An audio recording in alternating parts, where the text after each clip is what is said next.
Според последните статистики на здравствените власти, од направени 854 тестирања, регистрирани се 129 нови случаи на COVID-19, во Скопје 76, Кавадарци 19, Неготино 9, Прилеп 6, Велес, Охрид и Струга по 3, Куманово и Тетово по 2, Битола 9, Гостивар, Штип, Кичево, Виница, Македонски Брод и Демеркапија по 1, починати се 13 лица, 5 пациенти од Скопје, 2 пациенти од Кавадарци и по 1 пациент од Тетово, Куманово, Охрид, Гевгелија, Прилеп и Неготино. Од пријавените смртни случаи сите се починати во болнички услови.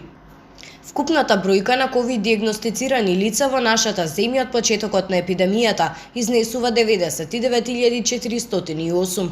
Бројката на оздравени лица е 89.742, на починати е 3076, а бројот на активни случаи во моментов изнесува 6590.